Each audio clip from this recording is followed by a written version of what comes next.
현금 12,000원.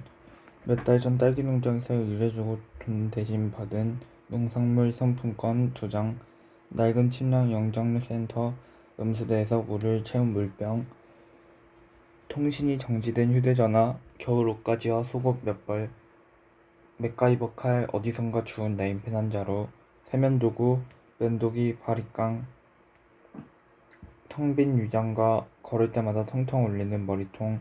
나는 헤아리기를 그만뒀다. 헤아릴수록 힘만 빠졌다.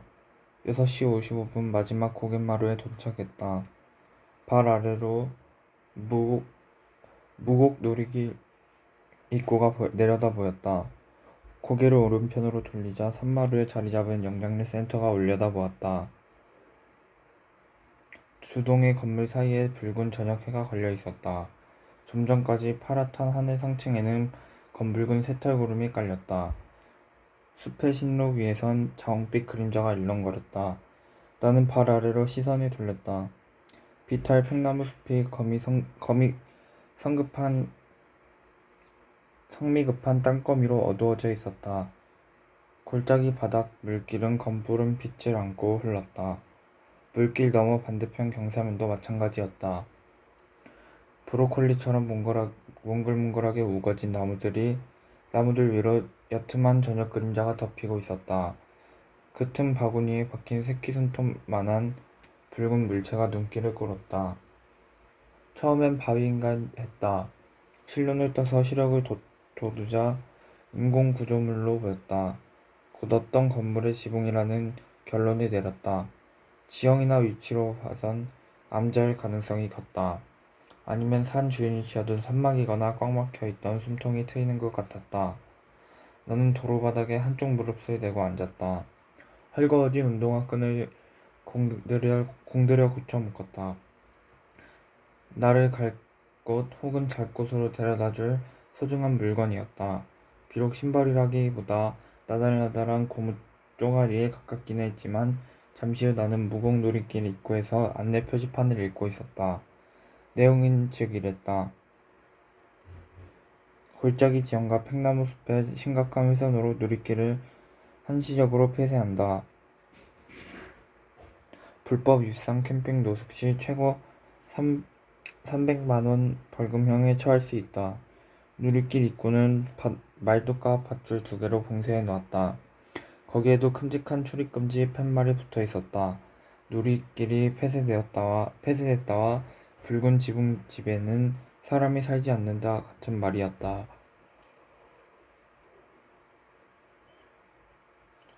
재워달라 사정하지 않아도 된다는 점에서 오히려 반가웠다. 벌금이 300만원이라지만 들키지 않을 확률이 더 컸다. 해가 저무는 저녁 나절에 불청객을 적발하겠다고 골짜기를 뒤질 만큼 체력이 남아도는 공무원은 없을 테니까. 나는 밧줄을 넘어 누리길로 들어섰다. 키 큰 나무들 사이에서 잡초로 뒤덮인 길이 나 있었다. 20여 미터쯤 걷자 제법 넓은 물길이 나타났다. 팽나무 숲이 시작되는 곳이자 숲길이 위쪽으로 꺾이는 지점이었다. 물길 옆으로 이어지는 소로였고 골짜기 안으로 접어드는 오르막길이었다. 지표면을 뚫고 나온 나무 뿌리와 크고 작은 바위들이 허물어이기도 했다. 처음 얼마간의 사방을 주시해가며 조심조심 걸었다. 울퉁불퉁한 지역에 발이 있자 달리기 시작했다. 3월 구분이 가능할 때 목적지에 도착해야 했다.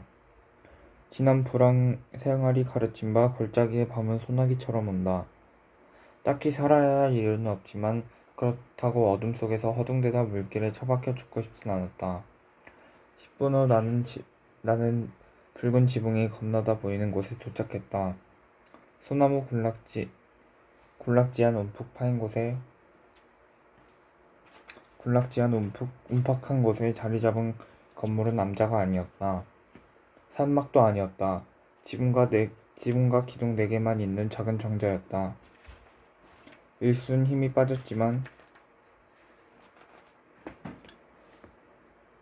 빠졌으나 돌아가기엔 때가 늦었다. 돌아갈 곳도 없었다. 나는 수면 위로 솟은 바위가 3개를 징검돌 삼아 물길을 건너갔다. 정자로 올라서자 예상하던 것이 왔다. 검은 어둠이 골짜기를 집어삼키듯 훅 한동안 나는 우두커니 앉아 있었다. 어둠이 너무 짙어 움직일 엄두가 나지 않았다. 수직갱도의 밑바닥에 들어앉은 기분이었다. 머리 위 아득하게 높은 곳에선 흰 불빛들이 신기루처럼 반짝이고 있었다. 능선이 보이진 않았으나 지형으로 미루어 영장류 센터의 창문에서 뻗어나오는 불빛이었다. 난데없는 궁금증이 와르르 밀려왔다. 저곳 창문 안에는 어떤 사람들이 살고 있을까? 아니 어떤 일을 할 수 있는 사람들일까? 미치도록 원해서 하는 일일까? 그리하여 그들의 삶은 행복할까? 대답처럼 다정한 그녀의 얼굴이 떠올랐다. 천둥을 부르던 천둥 같은 소리가 들려왔다. 제인과 마주보며 웃던 소리도 생경한 감정이 서늘하게 몸을 휘감았다. 부럽다 혹은 쓸쓸하다 같은 기분에 기반한 감정이 아니었다. 낯선 도시에서 남모르는 이의 집 창문 불빛을 바라볼 때 스산한 심정과도 달랐다. 굳이 이름을 붙이자면 불빛을 바라볼 때 굳이 이름을 붙이자면 아하에 가까웠다. 자판기 아저씨가 갈 곳이 없을 때 갈 곳 뒤에 생략한 다음으로 갈 곳이 바로 여기였구나. 짐작이지만 나는 아저씨와 같은 코스를 밟아 이곳까지 내려왔을 것이다. 아저씨가 그랬듯 나도 갈 곳을 찾지 못한 자가 필연적으로 도착하는 곳에 이른 것이었다. 내가 앉아있는 곳은 골짜기 윗바닥이 아니라 삶의 밑바닥이었다. 흔히들 종착역이라 부르는 벼랑 끝이었다. 발을 떼버릴 것인지 발길을 돌릴 것인지 결정해야 하는 지점이었다. 나는 배낭을 내리고 침낭을 꺼내 정자 바닥에 폈다. 모자와 야상과 신발을 벗고 들어누웠다. 이전에 없던 일이었다. 어디를 가든 아무리 피곤해도 먼지투성이로 잠든 적은 없었다. 어떻게든 물을 찾아 씻고 양치하고 면도하는 일을 빼먹지 않았다. 바릿강으로 반삭을 유지하는 것도 잊지 않았다. 불황 생활을 시작한 이후부터 지켜온 규칙이라 내 삶의 마지막 품위 같은 것이었다. 오늘로써 그마저 나버린 셈이었다. 차라리 홀가분했다. 밑바닥에 누웠으니 사랑꼴에 연연할 필요가 없었다. 사는데 필요한 일을 할 필요도 없었다. 이 사실을 몸만 아직 모르는 것 같았다. 위장 속에선 늑대가 하울링을 하고 방광은 수도꼭지를 열라고 아우성이었다. 나는 후자를 해결하러 정자 밖으로 나갔다. 밤 공기가 싸늘해서였을까? 사방에서 뻗쳐오는 골짜기의 음산한 기운 때문이었을까? 아니면 정자 앞으로 흐르는 물소리가 스산해서였을까? 침낭으로 돌아 눈을 감았으나 잠이 오지 않았다. 얼굴 뒤편에 붙은 동그란 통 조금 전 내 삶이 종점에 도착했다고 선언해버린 인간이 사는 거쳐 흔히들 머리통이라고 부르는 그곳을 부글부글 끓어오르는 사념으로 뜨거웠다. 내게도 가족이 있었다. 화곡동 귀퉁이에 위치한 방 3개짜리 낡은 빌라에서 5 식구가 복작대며 살았다. 아버지와 어머니, 여동생 민지, 남동생 은호, 장남인 나, 김민주. 아버지는 나를 두고 개처럼 놀고 먹으며 부모 등골을 뿜는 자식이라고 했다. 기분이 좋지 않을 땐 간략하게 한 단어로 부르기도 했다. 개자식이라고. 상스럽기는 하나 억울한 호칭은 아니었다. 자라는 동안 나는 내 의지로 뭘 해본 적이 없었다. 이리와 하면 이리 오고 저리가 하면 저리 갔고 초등학교 때는 교육청에서 지정해준 대로 고등학교는 중학교 성적표가 정해준 곳으로 대학은 수능 점수에 맞춰 행정구역상으로만 인서울인 대학에 들어갔다. 내 의지로 돈을 벌어본 적도 없었다. 넓은 세상으로 나가 호연지기를 길러오라는 아버지 등살에 호주로 워킹홀리데이를 갈 뻔한 적은 있었다. 대학 1년 겨울이었는데 출국을 며칠 앞두고 사고가 났다. 가해 차량이 뺑소니를 치는 바람에 보상도 못 받았다. 하필 십자인대가 파열돼 군대마저 공익으로 빠졌다. 대학을 졸업한 후부터는 인생이 시험으로 도배되었다. 아버지가 원하던 언론사를 시작으로 어머니가 바라던 대기업, 양친이 차선책으로 합의한 공기업, 줄줄이 떨어진 다음 21세기 최고의 인기직업이라는 공무원 시험에 돌입했다. 결과는 3년째 같았다. 아버지는 공부를 포기하라고 했다. 이유는 이랬다. 간장종지에는 라면도 못 끓이는 법이다. 나는 머리털이 나고 처음으로 반기를 들었다. 내가 알아서 할게요. 간장종지라 불려서 발끈한 건 아니다. 다음엔 기어코 붙고야 말겠다는 승부근성이 발동한 것도 아니었다. 달리 할 일이 없었다. 공부하는 동안만큼은 먹여주고 재워주고 하는 계산도 작용되었다. 당신들이 좋아서 낳은 자식 먹이고 재우는 게 뭐 그리 대단해서 째째하겠구나 싶기도 했다. 네 꼴을 1년씩 더 보란 말이냐? 아버지는 내 뒤통수만 봐도 화가 치민다고 했다. 대가리에 멸치똥이라도 들었다면 그따위로 빈둥대며 살지 않았을 것이라 했다. 나는 그따위로 살지 않았다. 시험에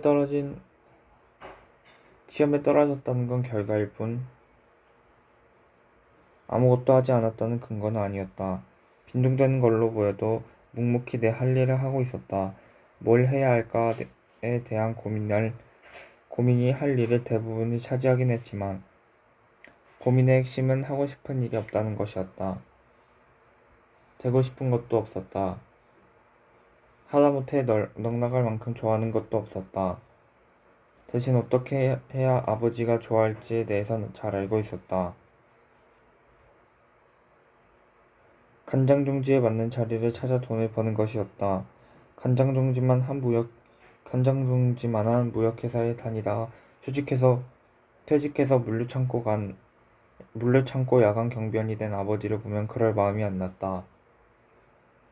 젊어선 황수처럼 은퇴 후엔 늙은 소처럼 일하는 인생은 생각만 해도 끔찍스러웠다. 어머니가 한술 더 떴다.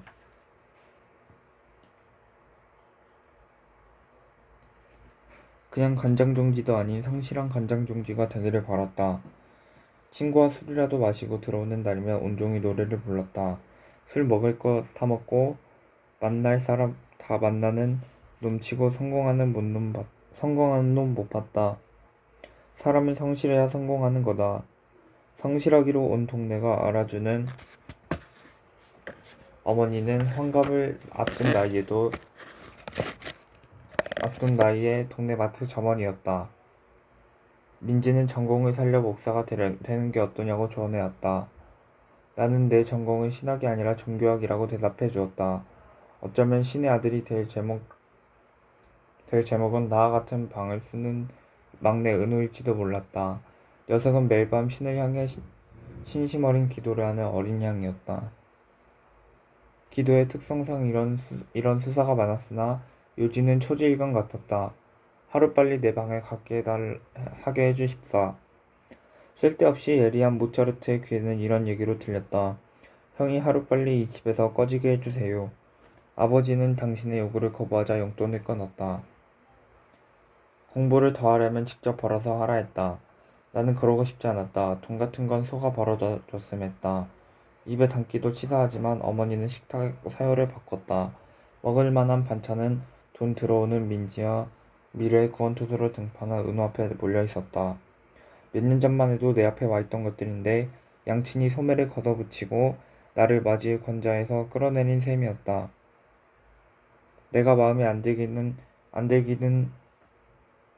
나도 마찬가지였다. 세상에 많고 많은 부부 중 하필 옹졸한 부부의 아들로 태어났다는 점이 특히 마음에 안 들었다. 나는 양친에게 태어나 달라고 조른 적이 없다. 당신들끼리 물고 빨다 만든 우연찮은 열매에 불과했다. 그렇다면 그의 존재하는 사소한 하자는 복숭아 속 벌레 정도로 여겨야 마땅한 게 아닐까? 30번째 생일을 앞둔 작년 1월 어느 날 아침이었다. 나는 10시가 되도록 눈을 뜨지 못했다. 전날 대학 동기를 만나 밤늦도록 술을 마신 탓이었다. 알람이 잠을 깨웠으나 꿈결을 집어 던져버렸다.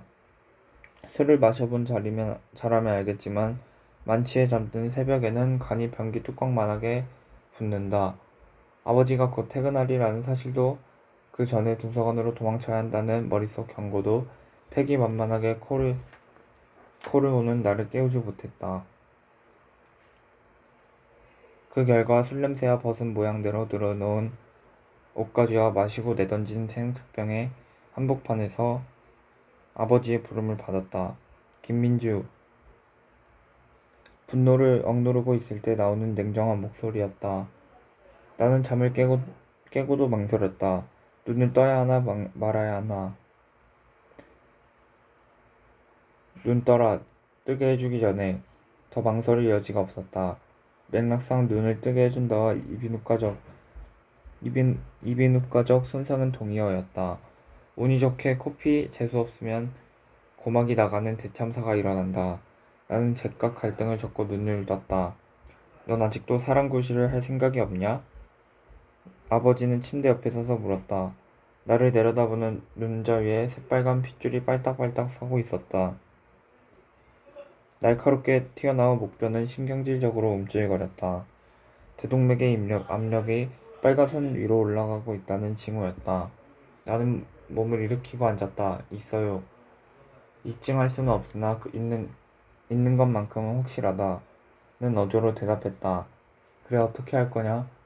아버지는 입술을 거의 벌리지 않고 물었다. 목소리엔 기대감이 묻어있지 않았다. 그저 꼬투리 잡기용 질문이었다. 나는 슬그머니 눈을 내리떴다. 피할 수 없는 상황을 피해가게 해줄 말을 필사적으로 찾았다. 아버지가 답을 재촉했다. 다급했던 나머지 나는 썩 바람직하지 못한 대답을 내놨다. 생각 중이에요. 아버지는 더 말이 없었다. 불같은 성미를 폭발시키지도 않았다. 그저 몸을 돌려 방을 나갔다. 그날 저녁 모처럼 5 식구가 식탁 앞에 다 모였다.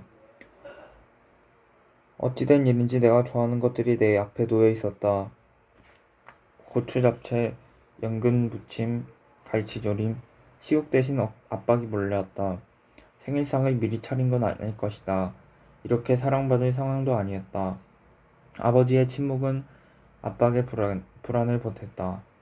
민지와 은호는 깨작깨작 젓가락을 놀리며 틈틈이 시선을 주고받았다. 타는 듯한 초조함이 목구멍을 막았다. 나만 모르는 무언가가 있었다. 나는 젓가락을 내려놓았다. 아버지는 의자를 엉덩이로 밀고 일어났다.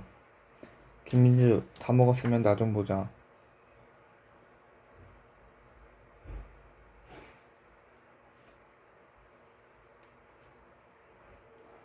아버지가 거실로 나가자 은호도 슬쩍 일어나 방으로 들어갔다. 어머니는 식탁을 치웠다. 민지는 냉장고에서 과일을 꺼내 깎기 시작했다. 어느 누구도 내게 눈길 한 번 주지 않았다. 나는 확실한 공모의 냄새를 맡았다. 그들의 행동은 일사불란하게 같은 말을 하고 있었다. 아버지가 무슨 말을 하든 우린 무조건 동의한다. 안 나올 거냐? 아버지가 재촉하는 바람에 벌떡 일어났다. 내일 아침에 집에서 나가거라. 거실로 나가자마자 아버지가 말했다. 나는 앉으려던 자세로 엉거주춤하게 굳어버렸다. 불시에 목젖을 얻어맞은 기분이었다. 머릿속엔 물음표 2개가 찍혔다. 이것은 아침 일에 대한 징벌일까? 아니면 오래전에 결정해 두고 꼬투리가 잡히기를 기다린 것일까? 전자라면 상황을 바꿀 여지가 있었다. 창피함을 무릅쓰고 빌 수도 있었을 것이다. 생활 태도를 개선하겠다는 강력한 의지를 보여줄 수도 있겠고 후절하면 가망이 없었다. 나이 30이면 독립할 때가 지났다.